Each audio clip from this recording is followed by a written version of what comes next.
They thought humanity was the problem, so they voted to cast us out. But the day Earth vanished from galactic affairs, something else disappeared to order stability and every ounce of peace they once took for granted. Trade routes fell silent, empires crumbled. Species that mocked us suddenly begged for our return, because only then did they finally understand the truth. The galaxy didn't push humanity out. They'd pushed out the only thing holding it together. And by the time they realized it, it was already too late. The banishment, the grand chamber of the stellar assembly, fell silent as the final vote appeared on the display. Ambassador David Chen stood motionless at the center of the floor, surrounded by delegates from 47 alien species. The numbers glowed in harsh red light: 32 votes for expulsion, 12 against. 3 abstentions. Humanity had been found guilty. Counselor Zixtera of the Luminar rose from her crystalline throne. Her body refracted light into rainbow patterns across the chamber walls. She had served the assembly for 300 years, and her voice carried the weight of ancient authority. "The decision is made," she announced. "Humanity will vacate all territories within the Galactic Alliance. You have 6 months to gather your people and depart. This is not done with hatred, but with necessity. Your species has proven incompatible with galactic harmony." David clenched his fists, but kept his voice calm. "Counselor, may I ask what crime we have committed? What law have we broken?" Zixtera's crystalline features shifted, creating what might have been a frown. "You have broken no written law, Ambassador.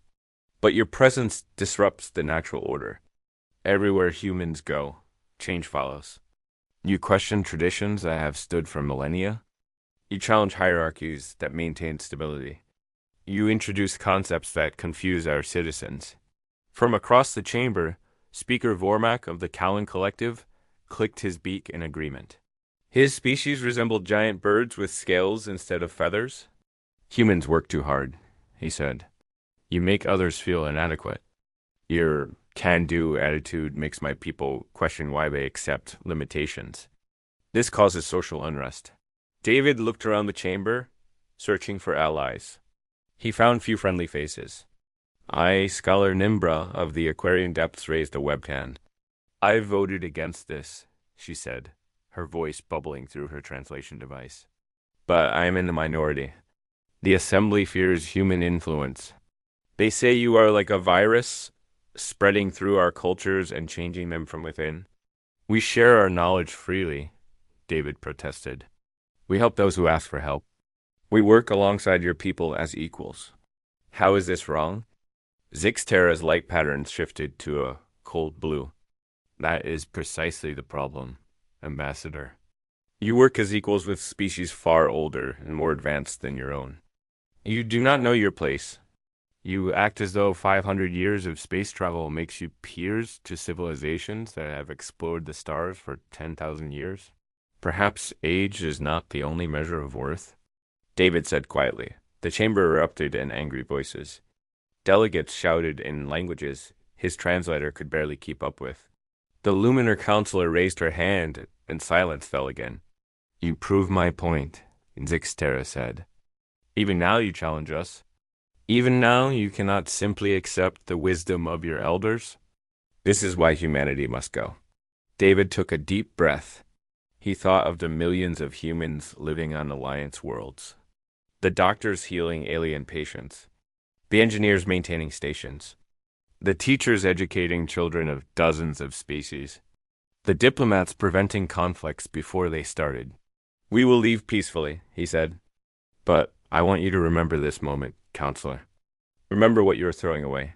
Zixtera's colors flickered with something that might have been regret. But she said nothing. The exodus began within days. Captain Maria Santos commanded the transport fleet. She had served in Alliance space for 20 years, hauling cargo to the frontier worlds. Now she hauled something far more precious: people. "Another convoy ready," she reported to David. "That is 15,000 more, heading to the rendezvous point." "How many are we at now?" 4.2 million evacuated, David replied. 3.1 million still to go. "We are on schedule." Maria watched a human family board her ship. The parents carried sleeping children. The children clutched toys given to them by alien friends. They were crying. "This is wrong," Maria said. "We built our lives here. These worlds are our homes too." "I know," David said. "But fighting will only make things worse." "We leave with dignity." Across the Alliance, humans said their goodbyes. A human doctor named James Chen hugged his Talon colleague.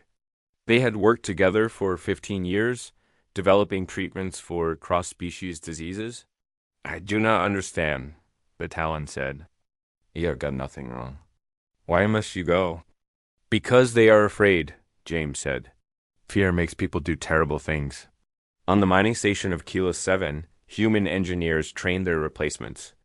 The Aquarian workers struggled to understand the complex systems. "This valve here controls the pressure differential," explained engineer Sarah Rodriguez. "If it drops below red line, you need to manually restart the backup pump." The Aquarian wrote notes frantically. "There are so many steps. How do you remember them all?" "Practice," Sarah said. "You will learn?" But she wondered if they really would. The systems had been designed by 6 different species over 2 centuries. They were complicated and contradictory. Humans had learned to navigate the chaos through patience and adaptability. Would the others manage without them? 6 months later, the last human ship crossed the border. David stood on the bridge, watching Alliance space disappear behind them. They were heading to a distant sector, far beyond the borders of known civilization. A place where they could start fresh. "Good riddance to them," he heard one young officer mutter, but David did not feel angry. He felt sad. He had spent his entire adult life working for cooperation between species. He had believed the Alliance represented the best hope for a peaceful galaxy. Now that dream was over. "Sir," Captain Santos said, "long-range sensors are picking up something odd. Multiple system failures across Alliance space. Communications disruptions. Trade route delays."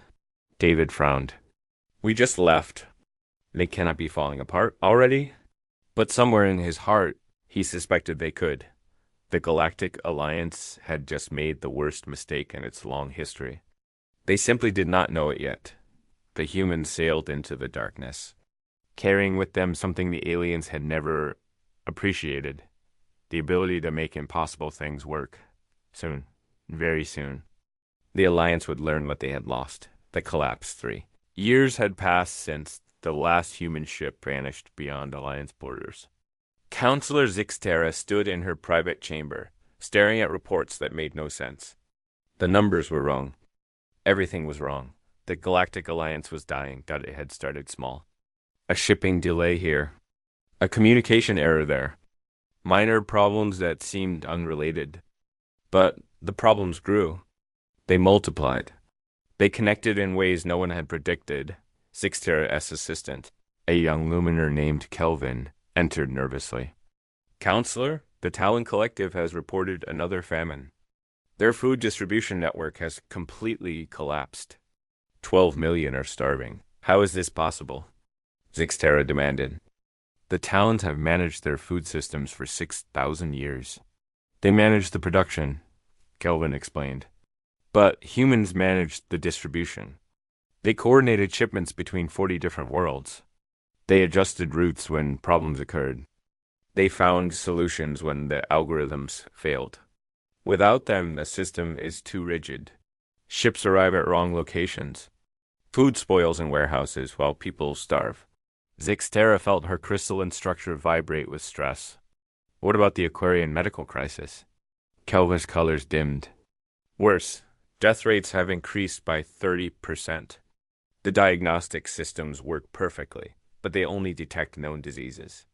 Humans noticed the subtle signs that computers missed. They caught problems early. They saw patterns. Without human doctors, patients die from conditions that should have been prevented. And the Verkesh situation? Civil war.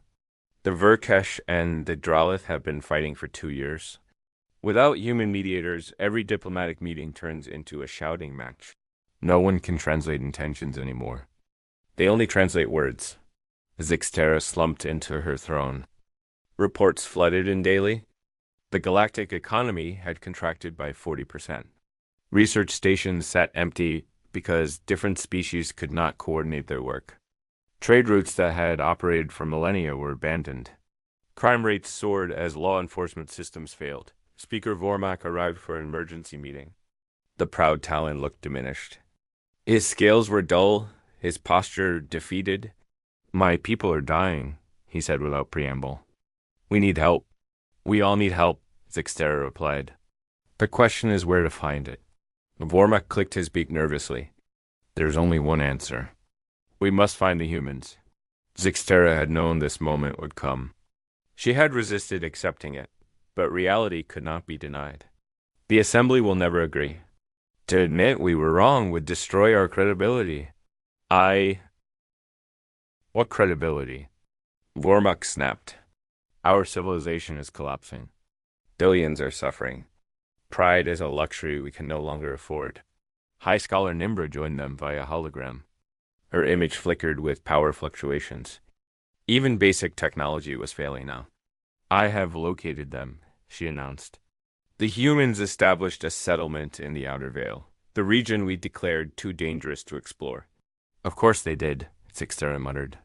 "Humans never accept limitations." "Counselor," Nimbra said carefully. "My scouts report something unexpected. The human settlement is not just surviving. It is thriving.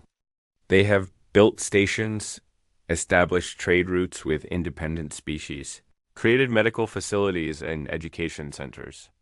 In 3 years, they have accomplished what should take decades." Vormak's eyes widened. "How?" "Because humans do not wait for perfect conditions," Nimbra explained.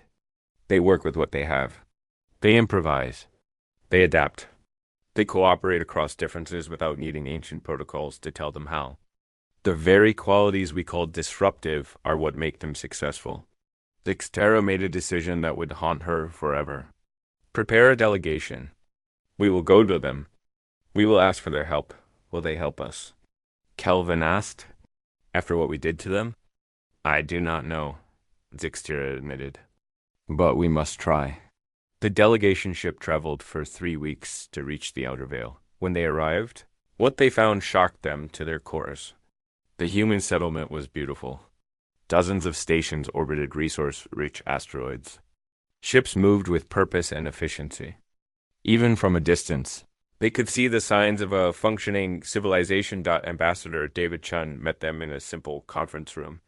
He had aged in 3 years, lines creasing his face. But his eyes were still sharp. "Counselor Zixtera," he said. "I wondered when you would come." Zixtera's color shifted with shame. "You knew we would?" "I hoped you would not need to," David replied. "I hoped you would find solutions without us. But yes, I knew you would come eventually." Speaker Vormak stepped forward. "Ambassador Chan, our civilization is dying. We were wrong to expel humanity. We were wrong about everything. We need your help." David sat down slowly. "Tell me what is happening." They told him. All of it. The famines, the medical crisis, the wars, the economic collapse. Every disaster that had befallen the Alliance since humanity's departure. David listened without interruption, his expression unreadable. When they finished, he was silent for a long moment. "You called us disruptive," he finally said. "You said we did not know our place. You said we made your people question their limitations. Do you understand now why we did those things?" "We see it clearly," Zixtera said. "You questioned our systems because our systems had flaws. You worked hard because you saw work that needed doing. You challenged hierarchies because hierarchies prevented cooperation. We mistook your solutions for problems." David nodded. "We were never trying to change your cultures. We were trying to make them work together. The Alliance was built on the idea of cooperation, but in practice, each species stayed isolated. Humans were the bridges. We connected everyone because we were willing to learn from everyone." "Will you return?" Nimbra asked desperately. "On what terms?" David countered. "Will we come back as second-class citizens?" As workers who can be expelled again when you feel threatened? No, Sixtera said firmly.